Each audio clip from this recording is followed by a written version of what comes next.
Hello, everyone, and welcome back to Torah Clicks, where I try to give you something worthwhile to click on, especially during these days when everybody is at home, and many of us, unfortunately, can't be working.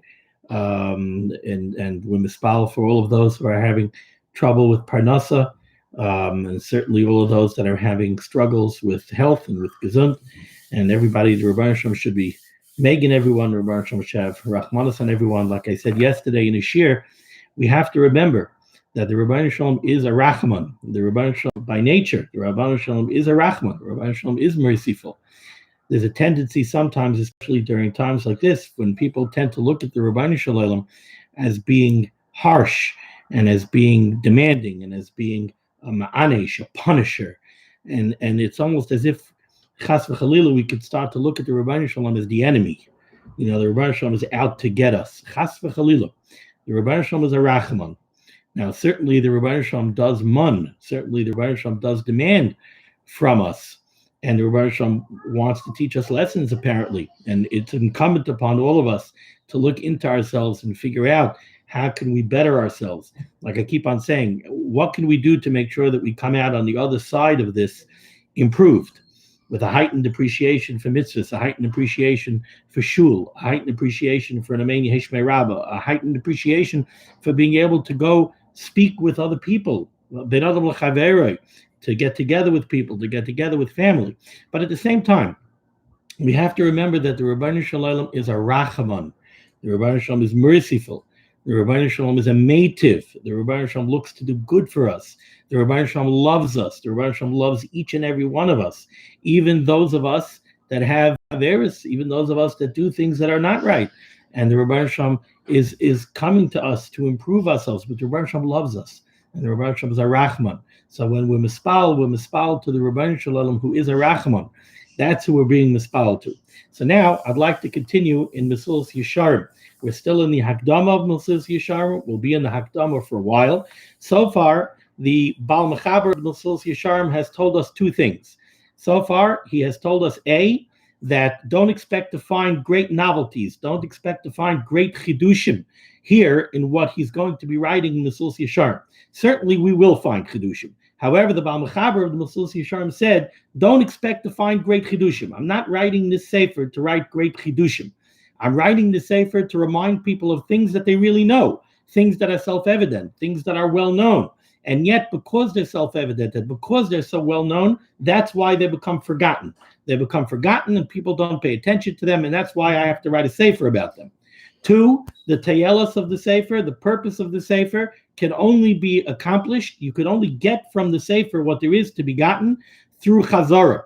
This is not a sefer that you read through once and say, okay, I learned Mesillas Yesharim, I'm done. This is a sefer that you learn over and over and over and over. I've said over that they say over from the Gra, that the Gra once had to go out into the shuk. The Gra, one of the things he was famous for was that he didn't like to leave the house. He said, when you leave the house, you're putting yourself in sakana. You leave the house, you go out, you meet people, suddenly you talk to them, forget viruses. He was more worried about you go out of the house, and now suddenly there's the risk of lashon hara, the risk of rechilus, of wasting time. So it says once he had to go out in the shuk, he took out Mesillas Yesharim. He learned the first parak of Mesillas Yesharim 14 times. By Gedolei Olam, they say that they went over and over and over and over Mesillas Yesharim. So to get from Mesillas Yesharim what there is to be gotten, it's something that we have to review again and again and again. Now we go weiter. I am up to the paragraph that begins Vesira. For those of you that, if you're trying to follow me inside, if you have the art scroll Mesillas Yesharim, it would be on page 2. Every print is different. My hunch is that most people are not really following it inside, although I am reading the text. But says the Baal Mechaber of the Mesillas Yesharim, Vesira, and if you look, you will see. Im tisbainen b'hayva b'roiv ha'olam. If you take a look and you analyze what typically goes on in the world, ki roiv anshe haseichel hamohir, most individuals with quick minds, v'hapichim hacharifim, and people that are, I guess I would translate it, sharp intellectuals, people that know how to think into things, and they have a sharp mind, they're quick, they're bright. Yasimu roiv hispainanam v'histaklusam. They spend most of their time they focus their thoughts, his painanam, their analyses and their thoughts, v'histaklusam, and their observations, bedakus hachachma, on the finer points of different types of chachmos. People that are bright, people that are intellectuals, they like to spend their time thinking about things that are academic, thinking about things that there is what to think into. So different disciplines of chachma, different disciplines of wisdom. And they spend their time on deep studies. Each person, kefi netia sichloi, according to his particular intellectual bent, v'chishkai hativi, and his natural inclinations. You have a smart person, people that are smart, people that like to use their minds. What do they like to use their minds for? They like to use their minds for the things that interest them. So each person, according to his particular bent, and according to his nature. There are those who enjoy spending time looking at National Geographic. They like spending their time on the Bria, on the world, on the creation, on the oceans, on the rivers, on natural studies. They like going to the Museum of Natural History, Vahateva, nature.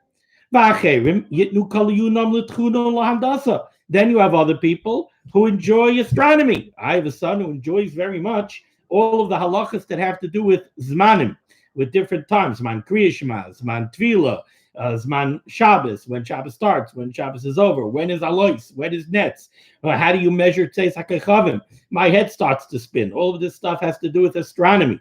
And I start going into that, my mind starts to spin. That's not my particular thing. That's tchuna. Ula handasa, to geometry, mathematics, engineering. Acherim l'malachis. Then you have other people who enjoy working with their hands. They enjoy crafts, or they're a craftsman, maybe a carpenter, maybe even a plumber, an electrical engineer. Vacherim, and then there are others. Yichnusu yoser el hakodesh. They're attracted not to secular topics. They're more attracted to limudei kodesh, to things that are holy in nature, to things that are sanctified. Hainu limud Torah hakdosha. They want to learn Torah. That's what they enjoy. They enjoy learning Torah. And when it comes to the study of Torah, also, we find that different people have a different bent. Mayhem b'populei halachos. There are those that enjoy getting involved in intricate discussions of halacha. Mayhem b'midrashim. There are those that enjoy talking about midrashim. They were like going into chumash, interesting midrashim, interesting things that happen, divrei agadita. Mayhem b'piskei hadinim. Then there are those that enjoy psak halacha, a decision. They're not into pilpul. They don't want to have lengthy discussions. It's interesting. They say over a story from a Talmud of Reb Baruch Ber. Reb Baruch Ber was into pilpul. Reb Baruch Ber said very lengthy, complicated shiurim. So they say over that a Talmud of Reb Baruch Ber's once came to the Yeshiva Zatzal, to Rav Moshe Zechet Tzadik Kadosh L'Vracha, and asked him a complicated shaila in halacha. And it had to do with the whole sugya and shas. It was very complex. And the Yeshiva Zatzal answered him very quickly. Told him, this is the psak, this is the decision. So the person got upset, and he looked at Rav Moshe and he said, that's the way you answer such a complicated shaila. Rav Baruch Ber would have spent hours looking into it. He would have said a 3-hour shiur. So the Yeshiva Zatzal smiled, and the Yeshiva said, yeah, Rav Baruch Ber wasn't a paisik. Rav Baruch Ber was a magid shiur. I'm a paisik. That's my tafkid in life. I'm a paisik. I give decisions. I know how to decide things. Rav Baruch Ber said pulpulim. So that's what you have here. You have some are into pulpulim. That's what they're attracted to. Mehem b'midrashim, mehem b'piskadinim. However, ma'atim, there are few yiyu min hamin hazeh that are of this type, asher yikvu iyan v'limud, who spend their time looking into and studying al inyane shleimus ha'avoda, on the topic of what it means to be a true Oved Hashem, to be a real servant of Hashem, what it means to do the mitzvahs properly, what it means to really serve Hashem with your whole heart, not just to learn Torah, but to be an Oved Hashem, ala ava, on avas Hashem. Do we really have avas Hashem? Do we love the Rebbe Shalom? Do we wake up in the morning during a time like this, a time of crisis, and say, Moidani lefanech, and We love the Rabbeinu Shalom. We know that the Rabbeinu Shalom is taking care of us. We love the Rabbeinu Shalom. I'm not preaching. I'm talking to myself. We love the Rabbeinu Shalom. How much hakaras hatov we have to the Rabbeinu Shalom. Let's take a look at our lives, all the wonderful things that the Rabbeinu Shalom has given us. Do we love the Rabbeinu for all that he has done for us? Al hayira, what it means to have yirah shamayim, fear. Al hadveikus, what it means to be attached to the Rabbeinu Shalom. Va'al kol sharkei chelkei hachsidus, and on all other chalakim, all the other parts that go into what it means to be an Oved Hashem.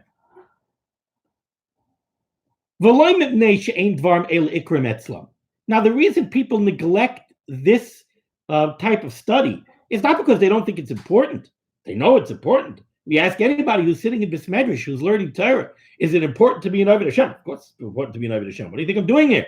You ask anybody, even a balabas, from a fine yid, you ask him, is it important to be Oved Hashem? Oh, of course it's important to be an Oved Hashem. Do you have to know what it means to be an Oved Hashem? Of course you do. So how come they're not studying it? How come that's a chelik of study that they ignore? Why? Why does that get short shrift? If you would ask them, they would each tell you, of course, it's the most important thing. And you cannot be considered a wise person who has true chachma, who doesn't have a clear understanding of these things.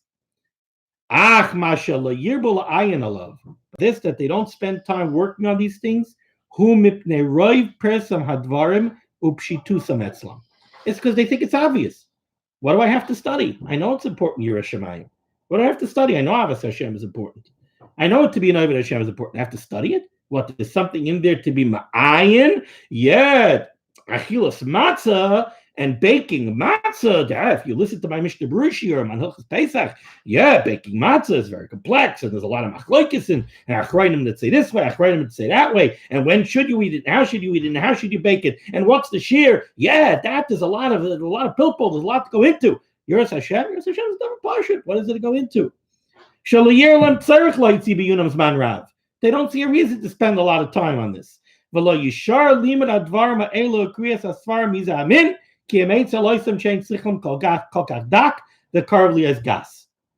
Mesillas Yesharim, because of this study remains by people that are not so smart, and by people look at them a little bit dense.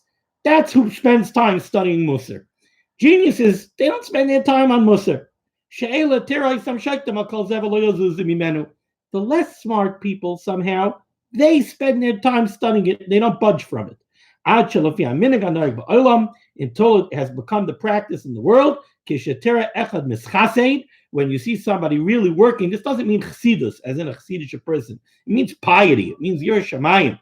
When you see somebody who's really working on Yerushalayim, people think he's not so bright. That's why he works on these things. I think what the Mesillas Yesharim is telling us here is smart people get tempted and get caught up by the more interesting, complex topics. And that's what they spend their time on. They don't think Yerushalayim and Limud Musar is complex. They don't see they're not going to write a chabura on Musar. So it doesn't detract them. And they don't work on it. But Rabbi said that's the most important thing. That's what we're here for. We're here to be Oved Hashem. We're here to serve the Rabbeinu Shalom. You can know all of Hilchas Pesach, and you can know everything that there is to know about paskening a shaila and how the matzah should be baked, and when the matzah is good, and which matzah is better than the other, and exactly what the size of the kazayis is. But when you sit down to eat that kazayis matzah, you do a kalta mitzvah, you do a cold mitzvah, because you have no intent and you have no kavana and you don't know what it means to be Oved Hashem, that you're eating a matzah in order to Rabbeinu Shalom, that's why you're doing mitzvahs, then you're missing the boat. It's like the Gemara in Shabbos. Those of you who are learning Daf Yomi, you should have it soon. That says, that brings down the pasuk. Emunas itecha chaysen Yeshuas chachma vadas. This is the pasuk that teaches us. It's a remez to the Shisha Sidrei Mishnah. Emunas is Zraim You need amuna, you need belief in Hashem to be able to be mafish trumas and meisers. Itecha times, that's moyed. Chaysin Yeshua is Nashim and Nezikin, but at the end of the pasuk it says Yer Shamayim Hi Oitzarai. What is the Oitzer of Hashem? That's Yer Shamayim. The bottom line is you could be Mekayim all of Shisha Sidrei Mishnah, but if you don't have Yira, if you don't have Yer Shamayim, if you don't have Duveikus in the Rabbeinu Shalom, if you don't know what it means to Oved Hashem, you're missing the boat. So that's what we learn here in Musar. That's why I'm spending time on Mesillas Yesharim. We all have to learn what it means to be Ovdei Hashem and to have Yireh Shamayim. The Schos HaTorah should be megan against Klal Yisrael. Everybody should have gesund. Everybody should be well. The Rebbeinu Shalom should ship Yeshuas and Refuas to everybody who needs it. Parnasa to everybody who needs it. And there should be a smile on everyone's face. Be well. Thank you for joining me for Torah learning. Be well.